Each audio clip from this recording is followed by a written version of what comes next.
कृष्ण गोविंद हरे मुरारे, हे नाथ नारायण वासुदेवा। श्री कृष्ण गोविंद हरे मुरारे,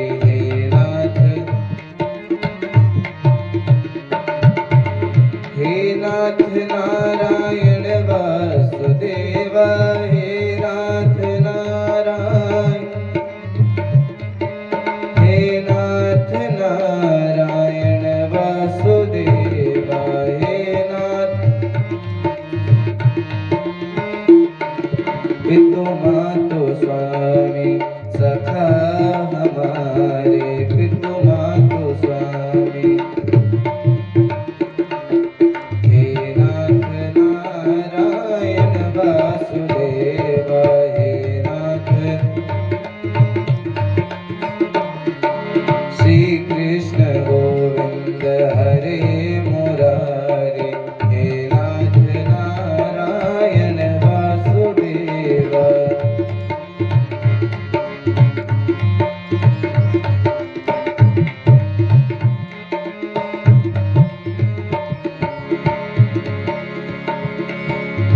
देहांत काले तुम सामने हो, देहांत काले, देहांत काले, देहांत काले, देहांत काले तुम सामने हो, देहांत काले। मुरली बजाते मन को लुभाते, मुरली बजा वाणी पे बस मैं यही गुनगुनाऊं, वाणी से बस यही गुनगुनाऊं। हे नाथ नारायण वासुदेवा। हे नाथ श्री कृष्ण गोविंद हरे मुरारे, हे नाथ नारायण वासुदेवा। श्री कृष्ण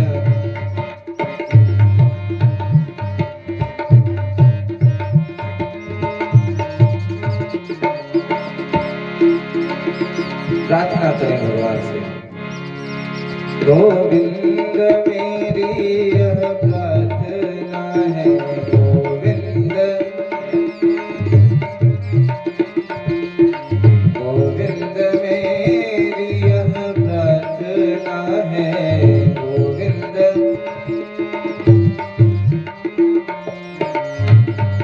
मैं भूलूं कभी ना नाम तुम्हारा, भूलूं कभी ना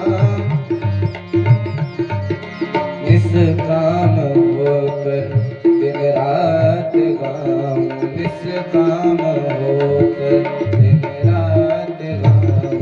हे नाथ नारायण वासुदेवा। हे नाथ, हे नाथ नारायण वासुदेवा। हे नाथ, हे नाथ नारायण वासुदेवा। वृंदावन बिहारी लाल की। एकादश्यां निराहार समभ्यर्ष जनार्दन, स्नातुं नन्दस्तु कालिन्द्या, द्वादश्यां जलमाविशत्। सुखदेव महाप्रभु ने बताया, परीक्षित, इंद्र ने भगवान की स्तुति की, मैया सुरभि ने भगवान को अपने दुग्ध से स्नान कराया और भगवान का एक नाम पड़ा गोविंद। बोले गोविंद भगवान की। वापस गिरिराज को स्थापित किया। सब लोगों ने पूछा, लाला ये इतना बड़ा पहाड़, इतने बड़े गिरिराज मैंने कैसे धारण किए? हमें तो लगता है तो कोई परम चेतना है, कोई भगवान है। भगवान मुस्कुराए और बोले भैया मैं कोई भगवान ना हूं, तो इतने बड़े गिरिराज कैसे उठाए? अरे बोले मैंने थोड़ी ना उठाए, तो किसने उठाए? बोले अरे ये सब तो तुम लोगों की कृपा है। कछु माखन को बल बढ़्यो, कछु गोपिन करी सहाय, राधा जू की कृपा से मैंने गिरवर ले उठाए। ये तो सब राधा जी की कृपा है। और भगवान व्यंग करते हुए बात को टाल दिए। सुखदेव महाप्रभु कहते हैं परीक्षित जी, बाबा नंद एकादशी का व्रत रहते हैं और एकादशियां निराहार होकर के व्रत रहते हैं। आजकल तो व्रत रहने की परंपरा बड़ी अलग हो गई है। बोले महाराज क्या है व्रत है, और सुबह होते ही सबसे पहले लिस्ट बनाई जाती है आज भोजन में क्या क्या होगा। व्रत है और सुबह सुबह से भगवान के लिए तैयारी नहीं है। तैयारी क्या है? आज भोजन में क्या क्या बनाया जाए। सुबह हो गई तो कुछ नहीं तो चलो फिर जूस ही पी लिया जाए। जूस मंगाया गया, फिर देखा भूख नहीं रुक रही तो कहा कुछ नहीं तो साबूदाने की खिचड़ी बना लो। फिर बोले थोड़े फल खा लो, यानी कुछ ना कुछ खाते रहना है। और व्रत का अर्थ है कि अपने मन को एकत्रित करके, अपने मन को एकाकी कर कर एकांत में भगवान का स्मरण करना। सबसे बड़ा व्रत क्या है? बोले भगवान नाम संकीर्तन करना, भगवान नाम जप करना। और वो भी कैसे? बोले भाव के साथ। वैसे तो कहा है भगवान ने, भाव को भाव अनख आलसों, किसी भी प्रकार नाम जपो मंगल होगा। यहाँ तक कि राम राम कहीं जे जमुहाई और तिनहि न पाप पुण्य समुहाई। जो राम राम कह करके जमुहाई तक लेते हैं उनको इनके समस्त पाप नष्ट हो जाते हैं। लेकिन व्रत रहने का अभिप्राय है, बोले प्रातः काल होते ही अब संसार की चिंता छोड़ दो। इसीलिए पहले व्रत रहना अनिवार्य था। सप्ताह में एक दिवस, पक्ष में एक बार व्रत सब लोग रहते थे। बोले सप्ताह भर हम भगवान के नहीं हुए, सप्ताह भर अपने परिवार को संभालते रहे। अब एक दिन ऐसा निकाला है जिसमें परिवार से लेना देना नहीं है। अब हमारे भगवान के लिए हम सेवामान हैं, अब भगवान की सेवा करेंगे। और कैसे? बोले ये नहीं कि मन में क्रोध भरा है तब सेवा कर रहे, नहीं, निर्मल मन शुद्ध मन के साथ। भगवान जब 8वीं भक्ति 9वीं भक्ति का दान करते हैं तो कहते हैं मैया से, सबरी मैया से कहा मैया जो 9वीं भक्ति है सबसे सरल है, सबसे सात्विक और सबसे सरल भक्ति जो है वो 9वीं भक्ति है। कौन सी? बोले नवम सरल सब सन छलहीन, सबसे छल छोड़ करके। बोले महाराज व्रत है, और व्रत है तो, लेकिन प्रातः काल हुआ और व्रत का नाम लिया, स्नान ध्यान करके निवृत्त हुए और तत्पश्चात क्या कर रहे हैं? बैठ के फोन लेकर के और रीलें चलाई जा रही। व्रत है कि मन एकाग्र हो, मन शुद्ध हो, चित्त शुद्ध हो। और महाराज सुबह सुबह से फोन चलाने लगे, कैसे मन शुद्ध हो? फोन नहीं चला रहे तो किसी की चुगली करने में लगे। बताओ महाराज कैसे मन शुद्ध हो? बाबा कहते हैं, सुखदेव महाप्रभु कहते हैं परीक्षित जी, बाबा नंद व्रत तो रहते हैं और किस प्रकार से?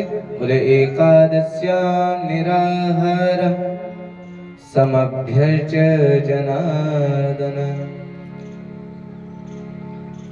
मास में 2 बार आती है एकादशी, शुक्ल पक्ष, कृष्ण पक्ष की। तो मानो बाबा समझाते हो कि मैं एक पाख तक सबका रहा। ये जो एक पाख के 15 दिन हैं, इनमें मैं 14 दिन तक सबका हुआ। मैंने अपने परिवार की चिंता की, अपने व्यापार की चिंता की, अपने गांव की चिंता की। लेकिन अब एक दिन आया है समभ्यर्च जनार्दना, अब इसमें मैं केवल भगवान का चिंतन करूंगा। भैया अब हमें कोई परेशान ना कर। और बाबा एकांत में बैठ के ओम नमो भगवते वासुदेवाय, ठाकुर जी की सेवा करते, शालिग्राम जी की सेवा करते और महाराज भगवान की पूजा करते हुए ओम नमो भगवते वासुदेवाय का जाप करते। एक कथा आती है कि जब बाबा सेवा करते शालिग्राम जी की, ठाकुर जी की सेवा करते, तो एक दिन कान्हा आकर के बैठ गए और कृष्ण आए और देखा तो पूछा कि बाबा ये क्या कर रहे हो? बाबा ने कहा हम जय जय की सेवा कर रहे हैं। बोले महाराज जय जय की सेवा कर रहे हो, हमको भी सिखाओ कैसे की जाती है। बाबा ने कहा अभी तुम छोटे हो, जब तुम बड़े हो जाओगे तब हम तुम्हें सिखा देंगे। अच्छा महाराज, बाबा जब शालिग्राम जी की सेवा कर रहे थे तो दूध दही घी शहद शक्कर पंचामृत आदि से स्नान करा के और शालिग्राम जी को कपड़े से पोंछ करके और आसन दिया ही था। तो बिहारी जी के मन में विचार आया, क्या? बोले इन्होंने अभी अभी शहद से स्नान किया, और शहद कैसा होता है? मीठा। तो शहद मीठा होता है तो हमें तो लगता है कि शालिग्राम जी में शहद जो है वो चिपक गया है, तो शालिग्राम जी कैसे हो गए? मीठे। अब कैसे भी करके शालिग्राम जी को चखा जाए, तो क्या किया जाए? बोले महाराज जैसे ही भगवान के ध्यान में बाबा नंद मग्न हुए, हाथ में माला लेकर के आंखें बंद करके माला जपी, और इतने में ही ठाकुर ने शालिग्राम जी को उठाया और गप से मुंह में रख लिया। नन्हे से ठाकुर जी, अब शालिग्राम जी मुख में आए नहीं, कभी इधर हो जाए कभी इधर हो जाए। बाबा ने आंखें खोली, देखा शालिग्राम जी गायब हो गए और ठाकुर जी सामने खड़े खड़े मुस्कुरा रहे। बाबा ने पूछा लाला जय जय कहाँ गए? और मुंह में तो शालिग्राम जी बोल नहीं सकते, तो मौन होकर के कह रहे पता नहीं कहाँ गए। अच्छा इतने में क्या हुआ, वो छोटा सा मुख शालिग्राम जी फिर इधर साइड आ गए। इस तरफ आए, बाबा ने देखा तो देखा अरे तेने जय जय को मुख में रख लियो, बहुत गलत बात है, मुख से निकालो। यशोदा मैया को बुलाया और कहा ले जाओ इसको, जब हम पूजा किया करें तो ना लाया करो। हमें तो लगा था पूजा सीखेगा, ये तो ठाकुर जी को ही मुख में रख लेता है। ऐसी भगवान की बात लीला है। बताया बाबा नंद भगवान की पूजा करते हैं तो प्रातः काल की बेला में ब्रह्म मुहूर्त में और जाकर के यमुना तुलिंग पर स्नान करते और फिर वापस आते हैं। और बाबा को भ्रम हो गया, तो समय भ्रम होने के कारण बोले अपने साथियों को साथ में लेकर के, और जब कालिंदी जी में स्नान किया तो रात्रि का पहर था, रात्रि में नदियों में स्नान नहीं करते हैं, रात्रि में स्नान नहीं किया जाता है। और महाराज जब बाबा नंद स्नान किए तो वरुण के दूत आए और बाबा को पकड़ के ले गए। जो बाबा के साथ आए थे वो दौड़ते दौड़ते आए और लाला से कहते हैं लाला तेरे बाबा को तो हट्टे कट्टे पुरुष पकड़ के ले गए। कहां से ले गए? बोले कालिंदी जी में स्नान कर रहे थे और ले गए। भगवान जान गए, ओहो वरुण महाराज हैं।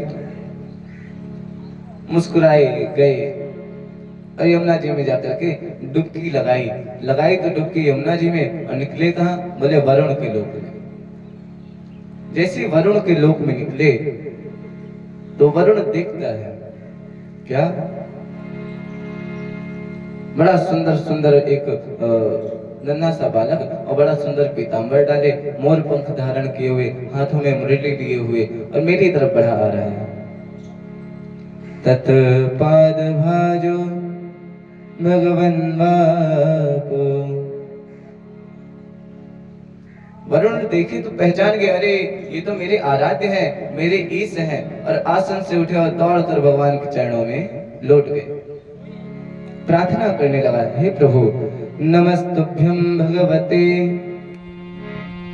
ब्रह्मणे परमात्मने नायत्र श्रूयते माया लोक सृष्टि विकल्पना। वरुण प्रार्थना करने लगा, हे प्रभु आपकी जय जयकार हो, नमस्तुभ्यं भगवते, हे भगवान आपको प्रणाम है, ब्रह्मणे परमात्मने, हे परमात्मा आपके चरणों में बारंबार प्रणाम है। आपकी कृपा से इस लोक में माया नहीं आती, आप स्वयं मायापति हैं। और जब पूछा महाराज आप यहाँ पर कैसे आए, आज इस दास पे कैसे कृपा करी। अच्छा, ये सब दृश्य देख रहे थे बाबा नंद। बाबा नंद ने कहा कि ये देखो, हमें बंदी बना के रखा है और हमारे लाला की पूजा कर रहा है। भगवान ने इशारे में बताया, वो जो देख रहे हो ना, वो हमारे पिताजी हैं। भगवान तदुपश्रुत्य पितरम वरुणाजतम, बोले जिनको तुम लेकर आए हो वो हमारे पिताजी हैं। जैसे ही सुना, दौड़ के गया और बंधन से मुक्त कराया, चरणों में गिर पड़ा बाबा नंद के वरुण और कहने लगा प्रभु हमें क्षमा कर दो। बाबा नंद ने कहा ये क्या हो गया, ये तो वरुण देवता हैं, जल के देव हैं और ये हमें प्रणाम कर रहे हैं। अरे बोले महाराज इस समय आपसे बड़ा कोई नहीं है। भगवान के पास आए, क्षमा याचना की, कहने लगा प्रभु अजानता मयि केन मूढ़ेन कार्यवेदिना आनितोऽयं तव पिता तद्भवान् चिन्तुमर्हति। हे प्रभु मैंने मूर्खतावश ये कार्य कर दिया, मुझे नहीं पता था आपके पिताजी। महाराज भगवान ने कहा कोई बात नहीं, कोई बात नहीं, और क्षमा किया और वापस आने लगे। जब वापस आए तो बाबा नंद ने पूछा कि लाला ये बता, ये वरुण तुम्हें क्यों प्रणाम कर रहा था, तुमसे क्यों क्षमा याचना कर रहा था। और भगवान मुस्कुराए और बोले बाबा वरुण है, वरुण किसी की भी प्रार्थना कर सकते हैं और मुझे तो लगता है आपका पूरे नंदगांव में नाम है, तो शायद वरुण को पता चल गया कि मैं आपका बेटा हूं, इस वजह से मुझे प्रणाम कर रहा है, क्योंकि नंदगांव के पास यमुना है। तो महाराज हमारे क्षेत्र में यमुना है, इस वजह से आपका नाम सुना होगा वरुण ने और इस वजह से हमें प्रणाम कर रहा है। जब ये सुना तो बाबा ने कहा कि अच्छा ये बात है, तो फिर हमें क्यों नहीं पहले प्रणाम किया, हम तो स्वयं नंद हैं।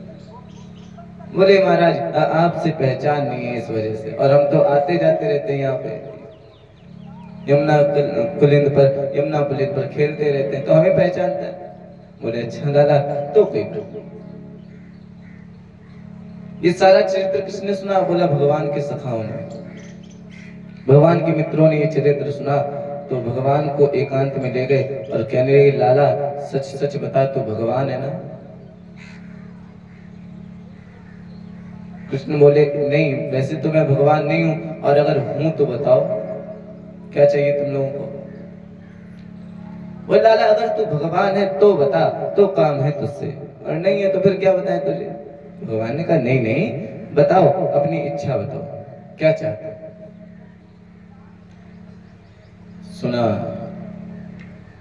तो गोपाल बोले लाला मन में इच्छा थी कि हम भी वैकुंठ का दर्शन कर लें। सुना है बड़े बड़े अमलात्मा विमलात्मा और तपस्या करते रहते हैं जीवन भर और तब भी दर्शन नहीं कर पाते। भगवान ने कहा अच्छा वैकुंठ देखना है, कोई बात नहीं, हम तुम्हें दिखाते हैं वैकुंठ। और सबको यमुना जी के पास लाए और बोले इसमें डुबकी लगाओ। गोपाल जितने थे सब हंसने लगे। बोले लाला तुम हमें मूर्ख समझते हो। बोले क्यों।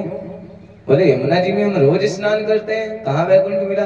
अरे बोले नहीं आज लगाओ डुबकी। और जैसे ही डुबकी लगाई तो यमुना जी में डुबकी लगाई और निकले कहाँ, बोले वैकुंठ। सब सुबल तोष मंगल श्रीदामा सब एक साथ एकत्र थे। भगवान ने पहले कहा था एक दूसरे का हाथ पकड़े रहना, हाथ ना छोड़ना। तो महाराज सब एक साथ वैकुंठ में पहुंचे। अब सब ढूंढ रहे हैं लाला कहाँ है, लाला कहाँ है। अंदर जाने का प्रयास किया, जय विजय को देखा, जय विजय ने रोक दिया। कहाँ जा रहे हो। अरे बोले महाराज हम अंदर जाना चाहते हैं। क्यों। बोले वो जो अंदर शेषनाग पर विराजमान है ना, वो हमारा लाला है। जय विजय हंसे, बोले अच्छा ये तुम्हारे लाला है। ब्रह्मा जी की ओर दिखाया, बोले तो इनको तो जानते होगे। बोले हाँ ये आए थे और हम लोगों को लेके गए थे। जय विजय और हंस पड़ी, ये नन्हे नन्हे गोपाल और हमसे मुखाल कर रहे, इंद्र को दिखाया, बोले इनको जानते हो? अरे बोले हाँ, अभी कुछ ही दिनों पहले इन्होंने बहुत वर्षा कराई ब्रज में। जय विजय ने कहा बहुत झूठे हैं ये तो, है बालक और फिर भी इतना उपहास करते हैं। बोले जाओ जाओ वापस जाओ, कोई दर्शन नहीं होगा।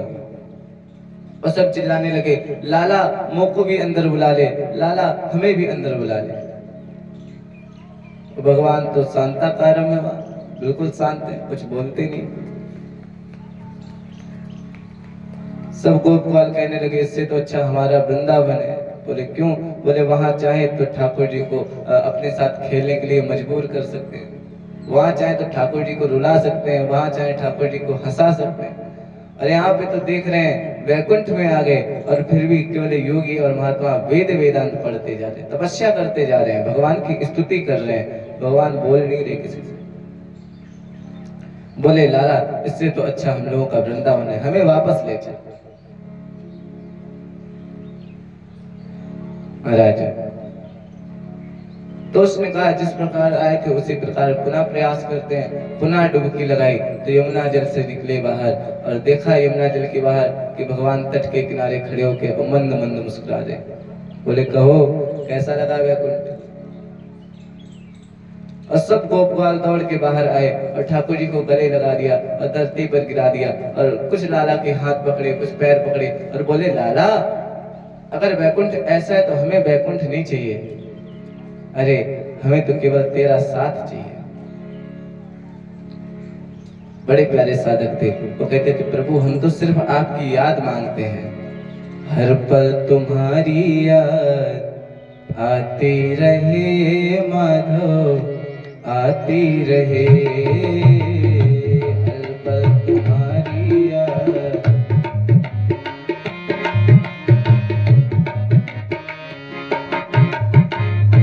हर पल तुम्हारी याद आती रहे माधव आती रहे, हर पल तुम्हारी याद।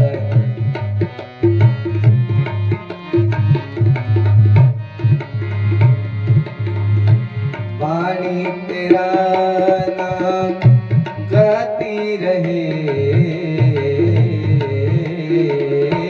वाणी तेरा नाम गाती रहे, हर पल तुम्हारी याद आती रहे माधव आती रहे, हर पल तुम्हारी याद।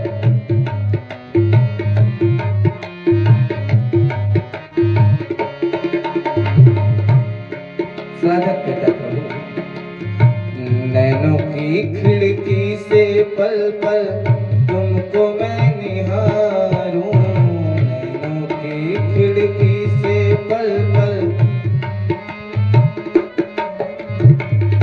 नैनों की खिड़की से पल पल तुमको मैं निहारूं,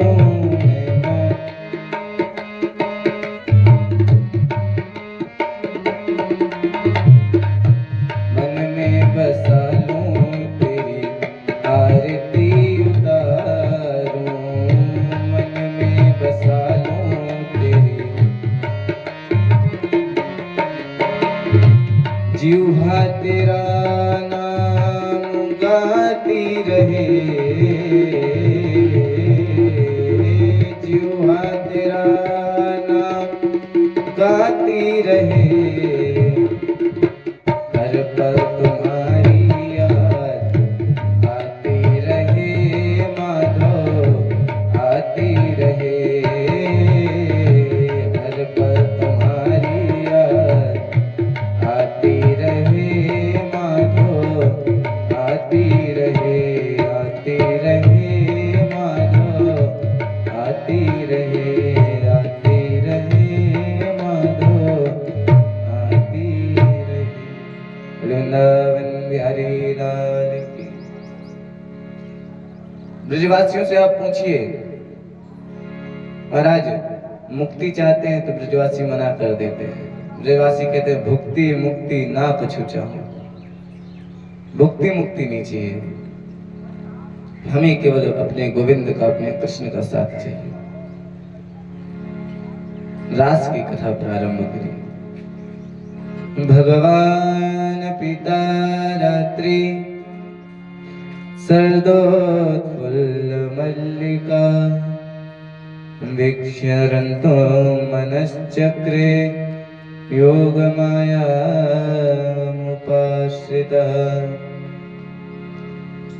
भगवान रात्रि की पावन बेला में वेणु वादन करते हैं। वेणु वादन को सुन करके समस्त गोपियां अपने गृह कार्यों को त्याग करके और भगवान के पास सब आ जाते हैं। बहुत सुंदर सुंदर भाव दिए गए हैं। भगवान अपिता रात्रि शरदोत्फुल्ल मल्लिका। मानो भगवान योग माया का आश्रित लेते हैं। योग माया उपाश्रिता। योग माया से कहा कि जाओ और समस्त मेरे भक्त जितने भी भक्त हैं उन्हें इस वेणु वादन को सुनवाओ और शीघ्रातिशीघ्र मेरे पास ले आओ। गोपी का भाव आप ये ना रखें केवल स्त्रियां आई हैं। गोपियां स्त्रियां नहीं है। गोभी ही इंद्रिय ही रसम पिबती सा गोपी। जिसने इंद्रियों के द्वारा, जिसने मन के द्वारा कृष्ण रस का पान कर लिया है वो गोपी है। महाराज,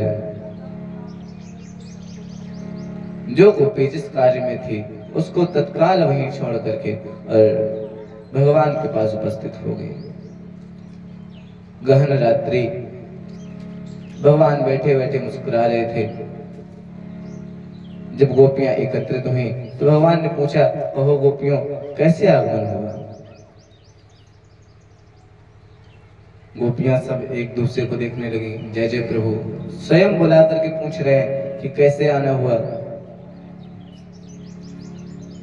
भगवान कहते हैं, देखो इतनी रात्रि में वन में घूमना उचित नहीं है।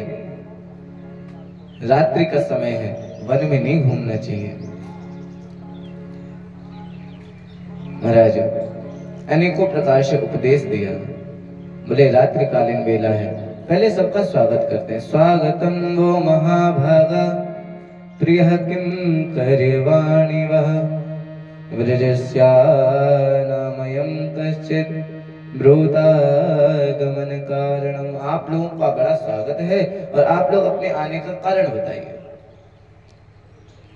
इतनी रात्रि हो गई है और आप लोग अपने माता पिता को छोड़ करके यहाँ पर आए। मातरः पितरः पुत्रा भ्रातरः पतयश्च वा। आप अपने माता पिता पुत्र भाई पति सबको छोड़ करके यहाँ पर हैं।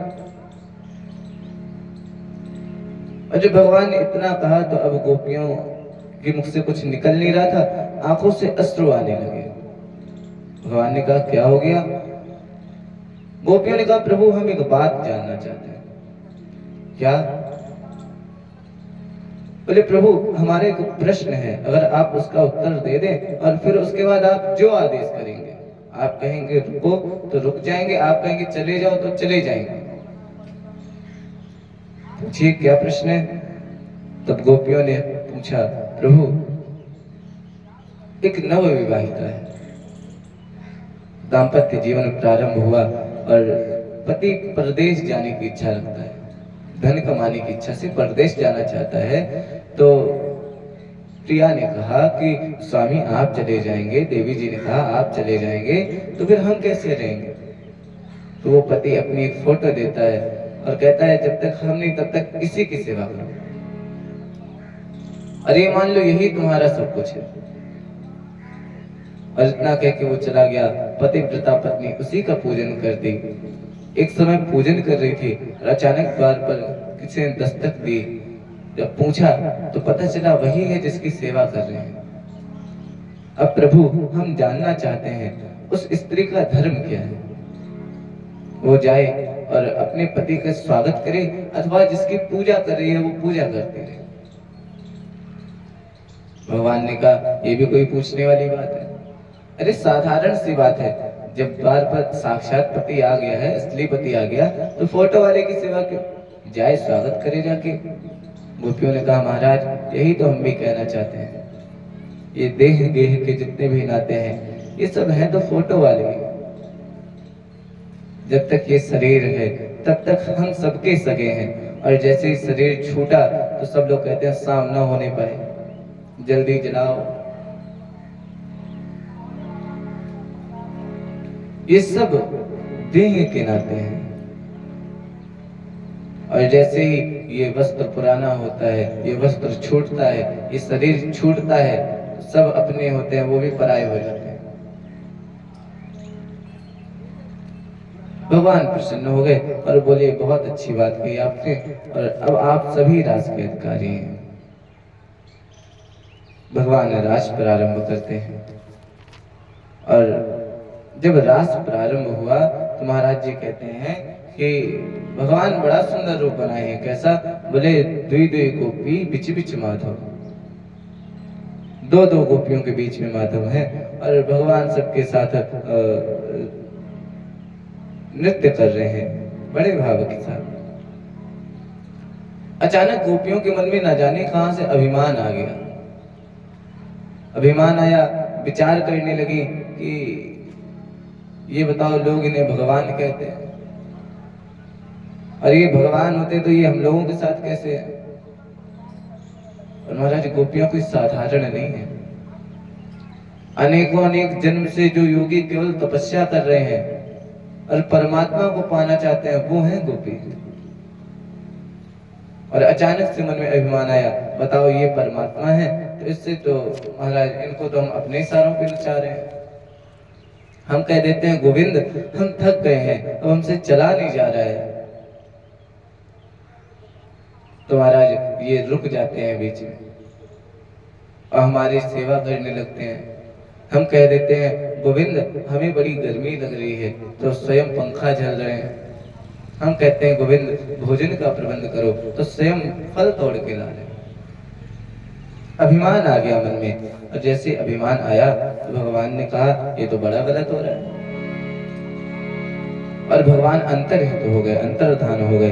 अंतर्हिते भगवती सही सैव व्रजांगना।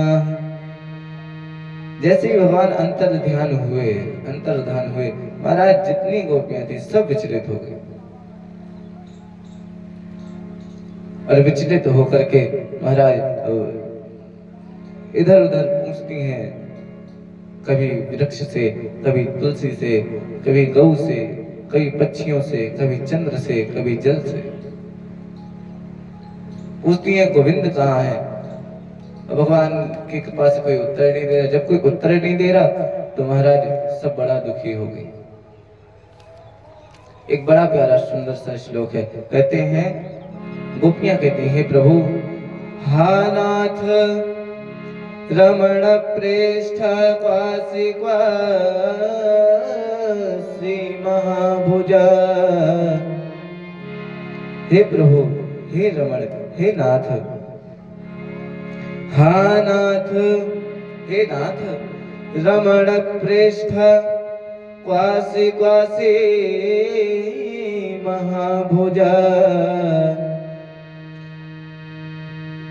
दास्यास्ते कृपणायां मे सखे दर्शय सन्निधिं।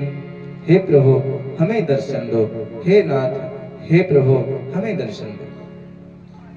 बड़ी देर तक रोदन करती रही, भगवान सामने नहीं आए।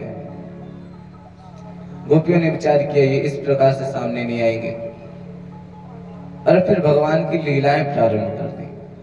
जो भगवान अभी तक लीलाएं किए उन सब की लीलाएं प्रारंभ कर दी, और इसी को गोपी गीत के नाम से जानते हैं। बड़ा सुंदर गायन किया है। गोपियां कहती हैं प्रभु जयति तेधिकं जन्मना व्रजा श्रयत इंदिरा सस्वदत्रहि।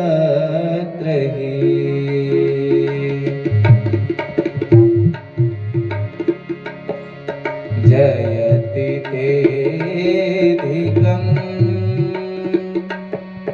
जन्मना व्रजा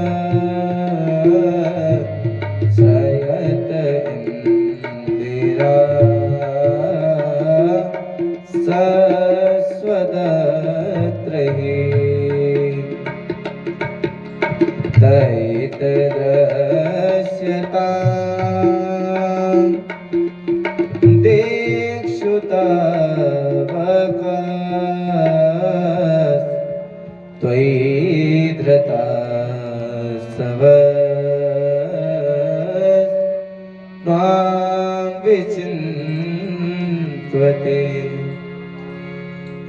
गोपियां कहते हैं, हे प्रभु जयति ते अधिकम जन्मना ब्रज, जिसके जन्म लेने से ब्रज की महानता बढ़ गई। ब्रज कोई बड़ा गांव थोड़ी ना है, ब्रज कोई प्रसिद्ध गांव थोड़ी ना था। आपके जन्म लेने से जयति ते अधिकम, आपके जन्म लेने मात्र से और ब्रज की महत्ता बढ़ गई। आपके आने से इंदिरा लक्ष्मी शाश्वत होकर ब्रज में निवास करने लगी। श्रयत इंदिरा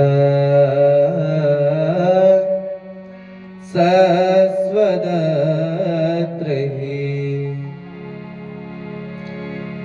दयित दृश्यता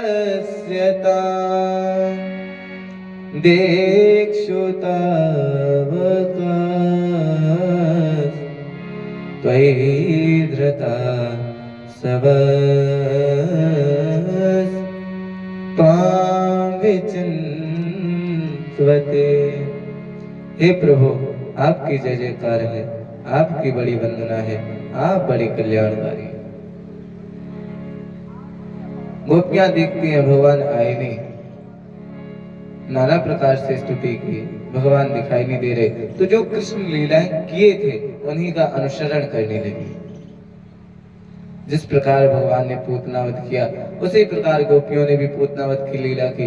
एक सखी कृष्ण बनी, एक सखी पूतना बन गई और सब देखो हाहाकार करते हुए और वही जैसे भगवान का करता था उसी प्रकार करने लगे। और महाराज गोपियां कहती हैं, प्रभु आप नहीं आए तो हमारा तो प्राणांत हो जाएगा। इतनी जगह आपने हमारी रक्षा की और इतनी बार आपने हमारी रक्षा की, अब आप हमारे सामने नहीं आ रहे। भगवान ने कहा, मैंने कब रक्षा की? बताया, प्रभु विष जलाप्यया व्याल रक्षसा वरस मारुताद वैद्युता नलाद। हे प्रभु आपने विष से यमुना जल कितना दूषित हो गया था। कोई अगर पक्षी ऊपर से निकल जाए वो भी अपनी देह त्याग दे देता, उसका भी प्राणांत हो जाता था। आपने कालिया का मान मर्दन किया और उस जल से हमारी रक्षा, उस कालिया से रक्षा की, उस विष से रक्षा की। विष जलाप्यया कालिया से रक्षा की, व्याल रक्षसा इंद्र ने सामर्थक नाम के मेघ भेजे थे। सामर्थक मेघ जो कि प्रलय के समय में वर्षा करते हैं। गणम सामर्थकम नाम मेघा नाम चांतकारिणा, जो प्रलय के समय में वर्षा करते हैं उन मेघों को बुलाया। उन मेघों ने ब्रज पर वर्षा की। लेकिन प्रभु ब्रज में जब 7 दिन बाद गोवर्धन जी को पुनः स्थापित किया गया तो धूल उड़ रही थी। ब्रज को तनिक भी क्षति नहीं हुई, हम सबको तनिक भी क्षति नहीं हुई। किसकी कृपा से? आपकी कृपा से। वैद्युता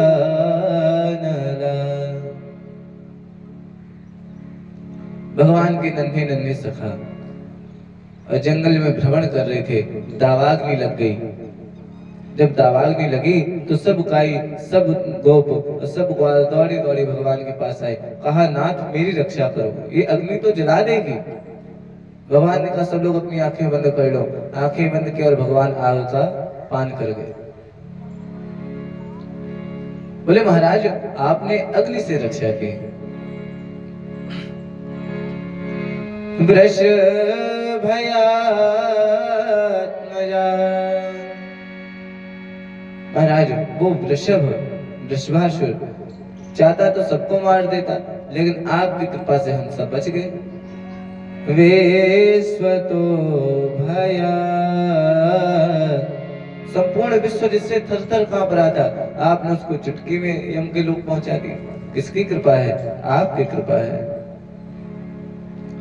महाराज अनेकों प्रकार से स्तुति की और अंत में गोपियों ने कहा कि देखो, अब अगर तुम सामने नहीं आओगे तो हम अपने प्राण त्याग देंगे। हमारे प्राण निकले जा रहे और तुम सामने नहीं आ रहे हो। तो मानो आवाज आई, अगर प्राण निकले जा रहे तो छोड़ दो प्राण, इतनी देर जीवित कैसे रहे? गोपियों ने कहा प्रभु, प्राण तो हमारे तभी छूट जाते जब आप अंतर्हित हुए थे, तो बच कैसे गए? बोले आपकी कथामृत का हमने पान किया है। तव कथामृतम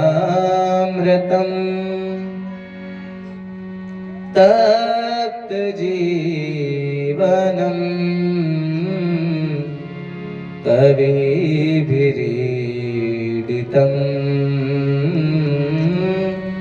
कल्मषापहम्।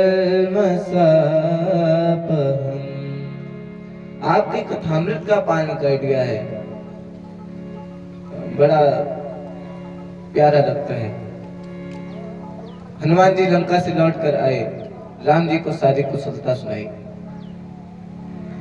राम जी ने एक ही प्रश्न किया, रावण लंका कैसे पालन करता है?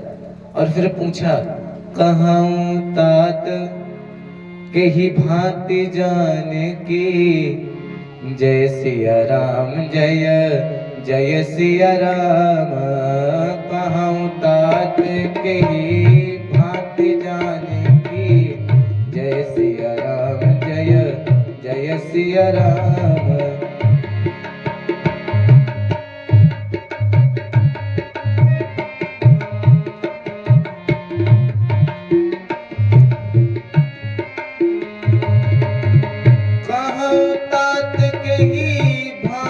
जाने की, जय सिया राम जय जय सिया राम।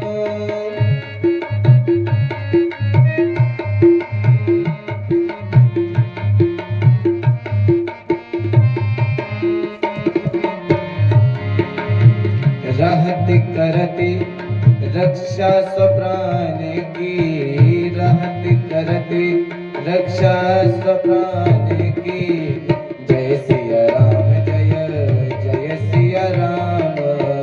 रहत करते